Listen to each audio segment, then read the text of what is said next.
She didn't see the officer's hand until it was already across her face, sharp sting lighting up her skin with disbelief. For one long second, the entire courthouse hallway froze. The woman had just been slapped, not in anger, not in defense, but in public, by a white officer in uniform who claimed she had pushed past him, but Alicia hadn't touched him. All she'd done was walk through a door she had clearance to enter, the same door she'd walked through every week for the last 6 months. The hallway buzzed again. People pretended they hadn't seen it. Eyes looked down, feet shuffled away. No one stepped forward. No one asked if she was okay. Not even the other officers in the hall, and there were 3 moved to intervene. Die. The silence after that slap was louder than the sound of it. Alicia stood still, her hand not rising to her cheek, her pride keeping her spine straight even though the heat in her face pulsed with humiliation. He called her a trespasser, loudly, as if the badge on his chest gave him the right to define her, as if her years in the Navy, her decorated service, and her current job meant nothing. In his eyes, she was just another black woman who had dared to walk where he didn't expect her. She told him calmly that she was a federal contractor assigned to a legal briefing inside the courthouse. He laughed, said she must have forged something. The other officers stood silent. One of them looked away. No one asked for ID. No one asked her side. Instead, the officer who slapped her called for backup and accused her of assault, as if the moment he struck her had never happened. 10 minutes later, she was in handcuffs. She didn't resist. She didn't shout. Alicia Monroe walked with quiet dignity down that hallway. Blood in her mouth from where her teeth had caught the inside of her cheek, the sting of betrayal hotter than the slap. The cameras in the hallway turned off for maintenance. Witnesses nowhere to be found. All she had was the truth, and in that moment she knew it wouldn't be enough. The holding cell was cold, not because of the air, but because of the silence. Alicia sat on the edge of a hard metal bench, hands folded tightly in her lap. Her wrists still red where the cuffs had bitten in too deep. The slap no longer burned, but the humiliation did. It lived in her chest now, an invisible wound pressing against her ribs with every shallow breath.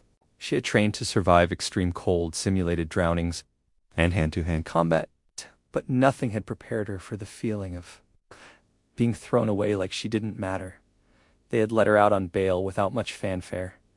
No one spoke to her as she walked past the desk where her things were returned in a clear plastic bag, where the same officer who had arrested her now avoided her eyes. There were no apologies, no acknowledgments. Just silence. Thick, deliberate silence. That's how the system spoke to people like her. Outside it was raining. She hadn't noticed until she felt the drops on her skin, sharp like reminders that the world kept moving even when yours collapsed. She had no umbrella, no coat. Her phone was dead. The streets of Atlanta blurred around her as headlights scattered across puddles, and people hurried by with their heads down, protected from the storm in ways she wasn't. When she finally reached her apartment, it was past midnight. Her building stood like a gray brick tombstone in the dark. The lobby was empty, the elevator groaning as she rode up alone. Her key felt heavier in her hand than it ever had before. The lock clicked, the door opened, and the silence inside her apartment swallowed her whole. She didn't bother turning on the lights. She just sat on the edge of her couch, shoes still wet, clothes sticking to her skin, and let herself feel it. The weight, the ache, the utter disbelief. It wasn't just the arrest. It was the abandonment that followed. Her. The email was full of meeting cancellations and cold formal messages from colleagues who didn't ask what happened. No calls, no concern, just distance. One by one, the people she thought were allies melted away. The worst came the next morning, when she checked the website of her employer, a prestigious legal nonprofit she had served faithfully for almost 3 years. Her name was gone. No profile, no statement, no presumption of innocence. Just erased. A brief message sat on their homepage. We have parted ways with Alicia Monroe pending investigation into recent allegations. Oh, she didn't even get a call. The shame didn't come from guilt. It came from how quickly people believed she was capable of violence, as if her entire record meant nothing, as if her skin alone confirmed their worst assumptions. That afternoon, she walked to the small cafe on the corner of her street, hoping for something normal, maybe a hot drink, a quiet place to sit, anything that didn't feel like judgment. But even there, the barista paused when Alicia gave her name for the order, eyes narrowing just enough to sting. Her name had been on the local news. She had been the headline.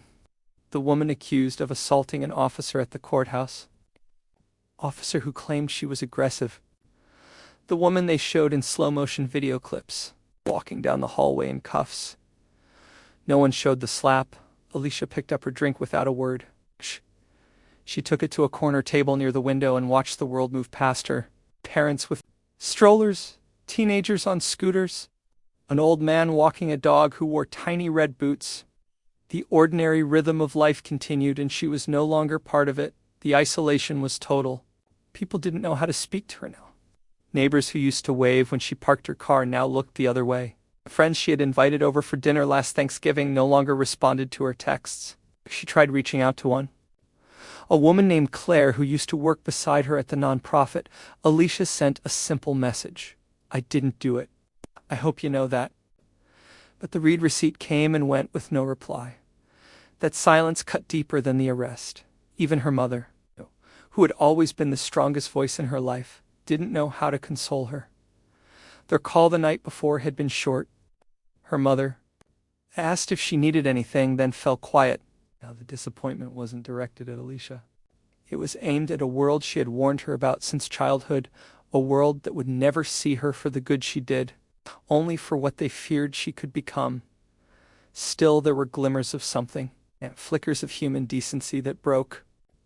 Through the storm clouds, the first came in the form of a maintenance worker in her building, an older man named Reggie, who mostly kept to himself. That evening, as she was taking out her trash, he paused near the dumpster and said real low, "I saw what they said. I know it ain't true. Just keep your head up, Miss Monroe. Folks forget the news real quick. You just stay strong."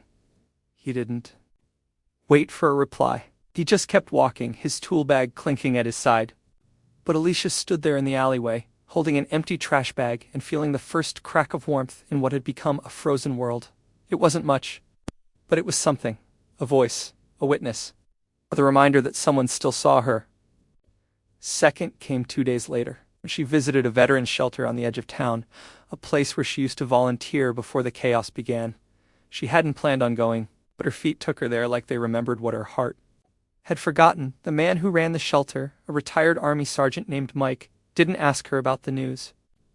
He just nodded when she walked in and said, "We got a busted water heater if you feel like getting your hands dirty." She did.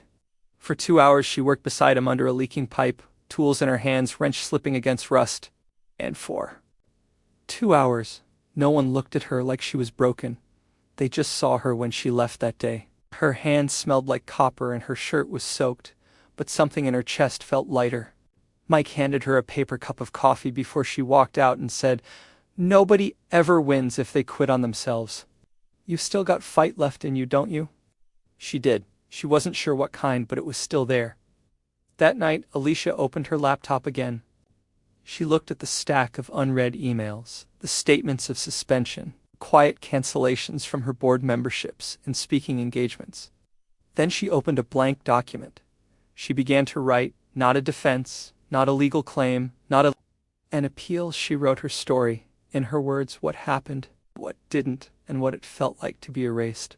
Her hands moved slowly at first, then faster, the pain pouring out like water behind a cracked dam. She didn't know who would read it, or if anyone would care, but for the first time in weeks, Alicia Monroe didn't feel like she was drowning. Alicia didn't expect anything to come from the story she posted. She uploaded it late one night, her fingers trembling slightly as she hovered over the publish button. It wasn't flashy, no bold fonts, no dramatic headline, just her words on a plain white background. She didn't name the officer, she didn't scream for justice. She just told the truth. She wrote about what it felt like to serve a country that could discard her without hesitation. She wrote about what it meant to carry a career carved in silence and sacrifice. Only to be reduced to a single moment in a hallway with no context, no mercy, and no camera footage that survived. When she finally hit publish, she closed the laptop and left it on the kitchen table. For 2 days she didn't check it. The fear of being invisible again warred with the fear of being misunderstood. She had never been one to share publicly, not in this way. Her military training had taught Her to hold things in, to fight silently, to wear pain like armor and shame like smoke that would eventually fade. But it hadn't faded. It had stayed. And maybe, just maybe, telling the story was a way to breathe again. On the third morning, she opened her inbox and froze. There were messages from strangers, from veterans, from black women who had endured similar humiliations, from white women who said they were sorry and hadn't known how bad it still was, from men who called her brave, from teenagers who said reading her words made them feel seen. One message came from a young woman named Brielle. It was short. I didn't know people like you existed. I want to serve too. I'm scared. Yeah? But I feel stronger after reading what you wrote. Alicia sat still for a long time, staring at that single line. I didn't know people like you existed. The words lodged somewhere deep in her, not painful, but reverent. As if all the years she had spent fighting for a country that often ignored her had, in some small way, mattered. The next message that caught her eye came from a man named Darren Lowe, a freelance journalist who ran a small podcast and digital magazine focused on overlooked stories. He asked gently if he could talk to her. He didn't want a scandal. He wanted to document truth. Alicia didn't reply immediately. She wasn't ready, but she bookmarked the email. Something about his words felt sincere. Still, she struggled to trust this sudden wave of support. She kept waiting for it to vanish, for the silence to return like a tide swallowing all traces of her voice. Years of being doubted had conditioned her to expect withdrawal after warmth, a distance after kindness. One afternoon, Alicia sat in her car outside the veteran shelter and let her mind drift back to the memory of her first deployment. She had been just 23, the only woman in her unit, the only black one, too. They hadn't wanted her, not really, but she had earned her space with silence and steel, proving again and again that she could outlast any obstacle, outwork any man, and outthink any superior who underestimated her. She remembered the night. She sat in her bunk after a grueling training op, body bruised and soaked, hands shaking from exhaustion. She had cried into her towel that night, not from pain, but from the loneliness of being invisible among those who called her sister. Only when it was convenient. That kind of solitude never left you, lived in your bones now, sitting in her parked car with that same ache in her chest. Alicia wondered if she could ever learn to reach for things without expecting them to vanish. It was Reggie, the building maintenance man, who nudged her toward the next step without even knowing it. He caught her one afternoon outside the mailroom and said, almost in passing, my niece saw that thing you wrote. She printed it out and put it on her school bulletin. Board said you gave her courage to speak up about something. Alicia blinked. You're kidding. Reggie shook his head. Swear it on my wrench. She thinks you're a superhero. That night, Alicia called Darren Lowe. His voice was warm, steady, unhurried. He didn't rush her. He didn't push. He just asked her to talk, and when she paused to collect herself, he waited. He recorded the interview with her permission, and at the end he thanked her like someone who understood what it cost her to speak. The podcast episode aired the following week, and that's when everything shifted. It wasn't viral. It wasn't loud, but it was deep.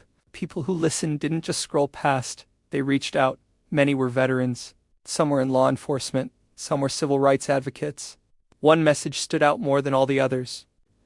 It came from a woman named Dr. Kamara Bell, a professor of law and military ethics at a university Alicia had spoken at years ago. She remembered Alicia, she said.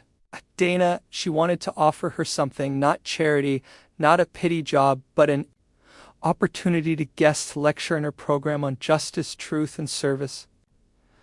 The honorarium was small, but the platform was real. Alicia read the email twice, hands trembling. She didn't respond right away. Instead, she stood at her window that evening, looking out at the quiet city skyline. The lights shimmered in the distance, and something in her heart shifted. She wasn't healed, not yet. The wounds were still fresh, but the edges were no longer bleeding. The offer from Dr. Bell wasn't just a job, it was a bridge, and Alicia had spent too long drowning. Not to cross it. Alicia prepared carefully for the lecture. She stayed up late for days, writing and rewriting her notes, rehearsing in front of the mirror, steadying her voice. It wasn't just about facts, it was about meaning. She wanted to speak about dignity about the silence that service required, and the courage it took to live inside that silence without being swallowed. It was the first time in months she felt like she had a purpose again, a place where her words could hold weight instead of just echoing into emptiness. The day of the lecture, she wore her old uniform blouse under a long jacket. It no longer fit as perfectly as it used to, but it still made her spine straighten. When she stood at the podium in that small auditorium, she scanned the room filled with young, alert faces. She told them stories, not the ones you read in textbooks, but the kind that stayed locked in memory, that smelled like blood and diesel and fear. She told them about leading missions in pitch-black waters and learning how to say nothing when the men around her doubted her silently. She told them what it meant to come home invisible. The students listened. They didn't interrupt. They didn't shift in their seats. Some wrote notes. Others just watched her wide-eyed. When she finished, the applause felt soft, respectful, not loud but real. Dr. Bell hugged her afterward. "You gave them something powerful," she whispered. Alicia left the campus that day with her heart trembling, but not from fear. It was something warmer, something she hadn't felt in a long time. She thought it might be hope, and for a few days the light held. The podcast gained more listeners. Her inbox filled again, this time with invitations to speak, to advise, to join panels. None of it was flashy. None of it promised money or fame, but it was something. A door cracked open in a world that had once slammed shut. She even dared to smile one afternoon when she passed. "Yeah, Reggie in the hall." And he handed her a sticky note from his niece. It had a drawing of Alicia in a cape with a tiny American flag on her chest and the words, "She's a real hero," written in uneven marker. But life, Alicia knew, had a way of testing your strength just when you began to stand. It started with a message, a cold, sterile email from the Department of Defense, alerting her to an upcoming inquiry regarding her discharge status. She wasn't being offered reinstatement. She wasn't being honored. She was being investigated. Alicia stared at the screen, her chest tightening. The inquiry, she later learned, had been triggered by renewed attention from the podcast. A civilian review panel wanted to assess whether her public statements had violated any non-disclosure agreements or defamed the reputation of the officer involved in her courthouse incident. They didn't say his name. They didn't have to. Her past was being reopened. Not to celebrate her, but to scrutinize her. Panel scheduled a formal hearing. Alicia wasn't entitled to legal representation. She could bring statements, evidence, character references, but it was all non-binding. It wasn't a trial. No, it was a formality, they said. A review. The night before the hearing, Alicia sat alone in her small apartment, the lecture notes still stacked neatly on her desk, untouched since the day she returned. She didn't touch them. She didn't pack. She just sat there, knees pulled up to her chest, staring at nothing. She felt hollow. Not angry, not yet, just empty, like someone who had spent all her strength climbing out of the well, only to find it had no rim after all. She didn't sleep that night at the hearing. They barely looked at her. A cold room for men. Women's suits, not uniforms. She had brought Reggie's niece's drawing in her folder but never took it out. She had a letter from Dr. Bell, a printed copy of the podcast transcript, her discharge papers, her service medals. None of it mattered. They spoke in tones that felt practiced and distant. They asked if she had given prior notice before publishing the post. She said no. It was personal, not an official statement. They asked if she understood the sensitivity of discussing classified missions. She said she had never mentioned locations, names, or specifics. They asked if she knew her story had cast a federal officer in a negative light. She said the facts were real and the humiliation had been real, too. One of them nodded, made a note, and moved on. It lasted less than 40 minutes. She walked out into the sunlight afterward, not sure whether to laugh or cry. It felt surreal, like she'd been erased while standing in full view. The final blow came 3 days later, a formal letter, signed and stamped. The panel found her conduct questionably appropriate, citing her lack of prior approval to share military-affiliated experiences in a public platform. While they would not be pursuing legal action, they were officially reaffirming her discharge. Classification without upgrade, her record would remain sealed in dishonor. Alicia stared at the paper, hands trembling. This time the silence cut deeper than before. She didn't cry, not right away. She just stood in the center of her apartment, holding that single sheet of paper, and let her breath leave her body like wind, leaving a ruined sail.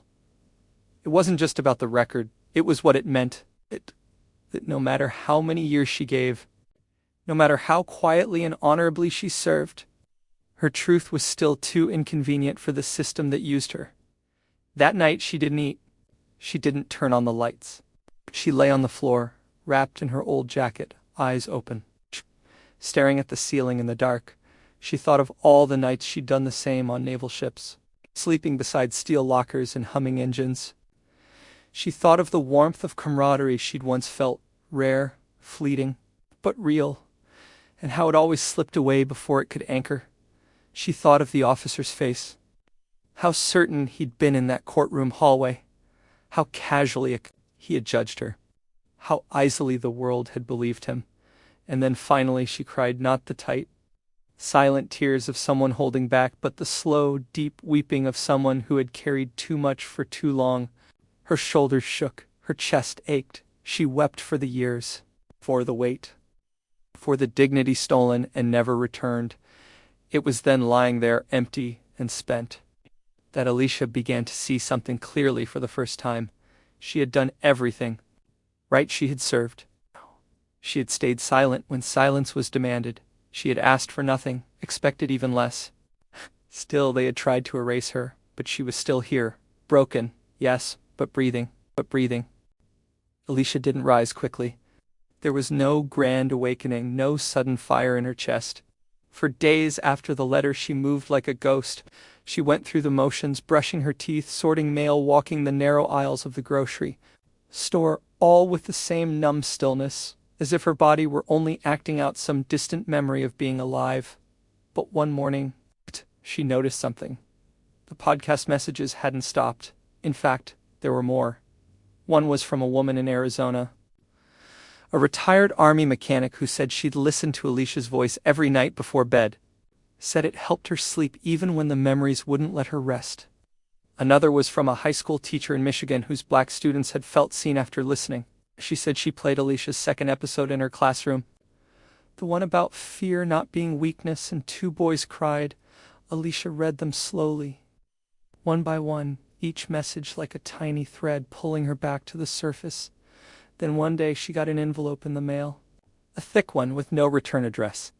Inside was a printed photo, her standing in front of the lecture podium. Eyes lit, hands mid-gesture, jacket slightly open, so the faded navy pin on her blouse was just barely visible. Underneath scrawled, in pen, "You're changing more than you'll ever see." There was no name. Alicia held it for a long time. She taped it to her refrigerator, just beside the crooked magnet holding Reggie's niece's cape drawing. It didn't fix anything, but it made her breathe a little deeper. That week, she took the lecture notes back out. Not to rehearse, just to read. She saw her own words with fresh eyes, saw the spaces between them where pain had lived, where courage had managed to sneak in anyway. Then, on a quiet Wednesday morning, she got a call. It was Dr. Bell. She wasn't asking Alicia to lecture again, not this time. She wanted to talk about a girl, 16, smart, withdrawn, recently placed in foster care after her father, a veteran, took his own life. She had stopped speaking in class. Wouldn't meet anyone's eyes. But when Dr. Bell played the podcast in one of their group sessions, the girl had looked up just for a moment. Would Alicia consider meeting her? Alicia hesitated. She wasn't a therapist, wasn't sure she had anything left to offer, but something. In her something soft, steady said yes. She met the girl 2 days later in a quiet room at the community center. Her name was Naomi. She had braids tied back in a loose knot and sleeves pulled far past her wrists. She didn't speak, didn't even nod. So Alicia didn't try to coax her. She just sat nearby and began to speak, not to Naomi, but aloud. Just enough for the girl to hear. She talked about her first swim test in Navy training, how she almost failed it, how her lungs burned and her arms gave out halfway through. How a female instructor leaned down later and said, "You're allowed to be afraid. That's how you know you're still alive."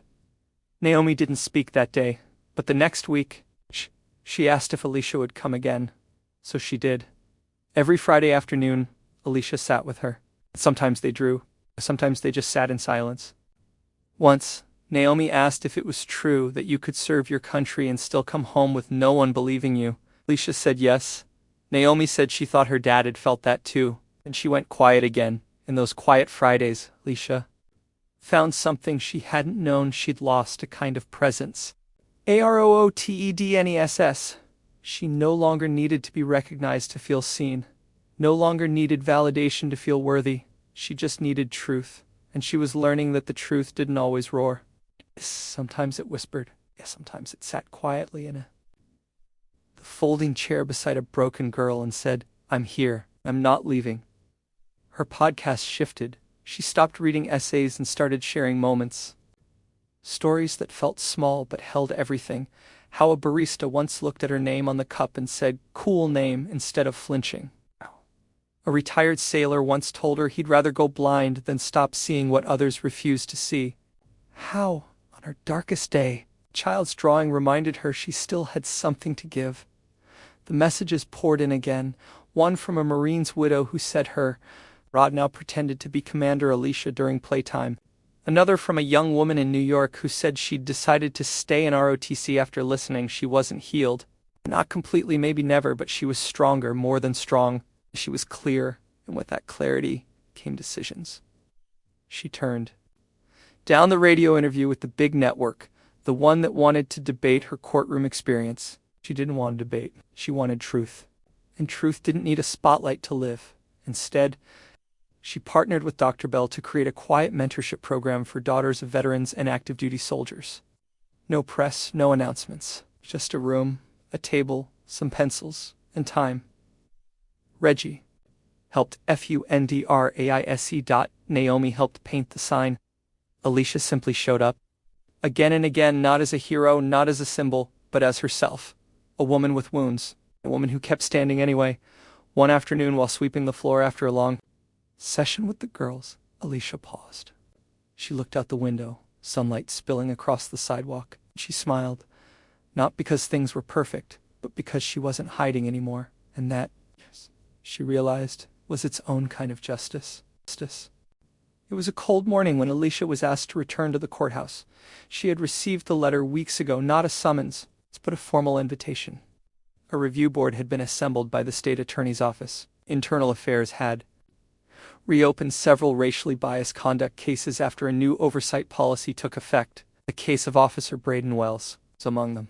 She stared at the envelope for 3 days before she opened it, even longer before she said yes. It wasn't about him anymore. It wasn't about proving anything. She had nothing to gain, but something inside her needed to look it all in the eye, not for revenge, but to reclaim the breath that had been stolen. The hearing was held in a small room this time, no audience, no gavel, just a round table and a few chairs. Alicia wore no medals, no suit jacket, nothing performative. Just a soft gray sweater, simple pants, and her dignity. Officer Wells was already seated when she walked in. He looked older, paler. Sharpness in his posture was still there, but the arrogance had dulled. He didn't nod, didn't look up, just folded his hands together and stared at the folder in front of him. Alicia sat across from him. The chair was cold. The committee opened the session. Charges were read aloud again, not shouted, not dramatized, just spoken, clean and factual. False report, abusive discretion, racially motivated targeting. Alicia's name followed each line like a shadow. They couldn't erase. They asked if she wanted to speak. She didn't look at Wells when she did. She spoke of her fear, not in the courtroom, but in the weeks after. Loneliness. The humiliation of being called a liar when all she had done was stand in truth. She spoke of how silence had nearly swallowed her, and how finding her voice again came not through rage, but through helping others who were still drowning. She didn't ask for punishment. She didn't demand apology, but she did say this: there's a weight that comes with power. When it's used wrongly, it leaves bruises we can't always see. You may not remember the day you filed that report, but I carry it every morning when I lace up my shoes. I don't want revenge. I just want this to mean something. There was silence. After one of the board members cleared his throat and thanked her, the session ended.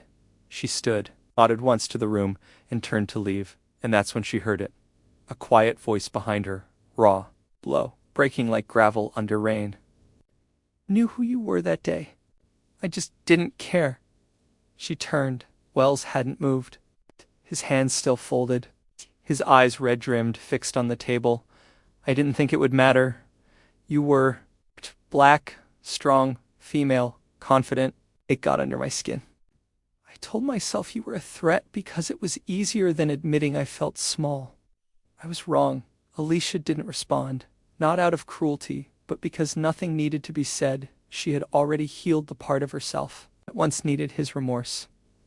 She walked out of that building not vindicated by his words, freed by her own. Outside, the wind was crisped. She pulled her coat tighter and stepped onto the sidewalk, where Naomi was waiting beside Dr. Bell's car, a paper cup in her hand and a drawing in the other. It was a picture of a lighthouse shining over crashing waves. The words written in the corner, "You kept the light on." Alicia smiled and hugged her that night. Back home, she sat beside the window and listened to the quiet, not the silence of isolation she once feared, but the stillness of peace earned. A peace shaped not by erasing the pain, but by living through it and choosing to keep showing up anyway. She was not who she had been when it all began. She was more, not because the world had changed, but because she had. And in that soft, quiet room with no cameras, no verdicts, no applause, justice finally arrived, not like thunder, but like the tide, steady, unstoppable, and deeply, deeply human. The days that followed didn't look like triumph. There were no news cameras waiting. Outside her home, no interviews, no ticker tape parades.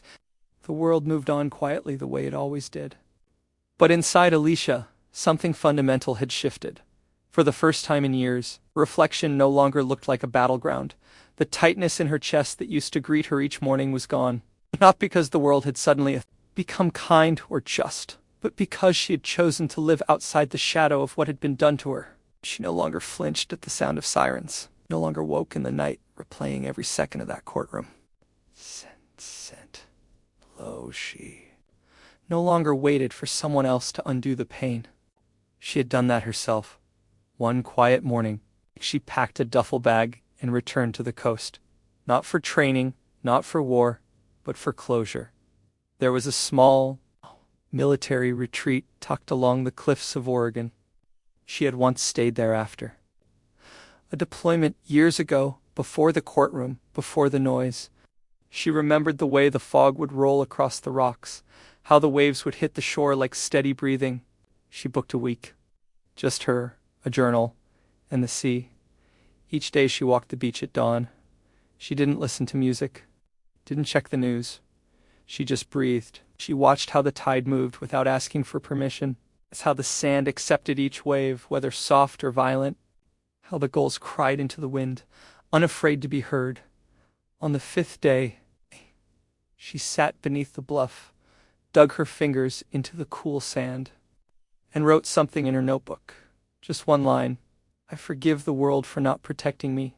I forgive myself for thinking I needed it too. She cried when she wrote it, not out of sadness but relief. It was over, not the memory. It would always live inside her, tucked between her ribs like a quiet ache. The control it once held was gone. Her story belonged to her again back in the city. She began volunteering at a center that supported women transitioning out of military service. Many of them carried wounds that didn't bleed, shame, silence, invisibility. She sat with them, not as a hero, not as a symbol, just as someone who knew what it was like to be believed last. Sometimes she spoke about what had happened in court, other times she didn't, but always she listened. She became known not for her medals, but for her presence. Steady, gentle, safe. Naomi called her the Lighthouse Lady. And it stuck. On the anniversary of the trial, Alicia received a letter in the mail.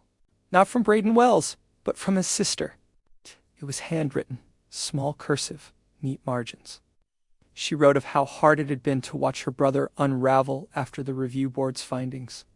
But more than that, she wrote of the deep reckoning it had caused in their family. Her father had once been a sheriff. Her whole household had lived by a certain narrative, one that left no space for softness or accountability. But Alicia's grace, she wrote, had pierced something deeper than anger ever could. They had started having real conversations. That was the word she used. Real. Alicia folded the letter and tucked it inside the back of her journal. Later that night, she sat by the window with Naomi asleep in the next room, and she thought about everything she had lost: her reputation, her peace, her silence. But then she thought of what she had gained: self-respect, truth, the quiet strength to live without resentment. She smiled. It hadn't been easy, it hadn't been fair, but it had been real, and in the end, real was enough. She poured herself a glass of water, turned off the lights, and walked to Naomi's room to tuck the covers in just a little tighter.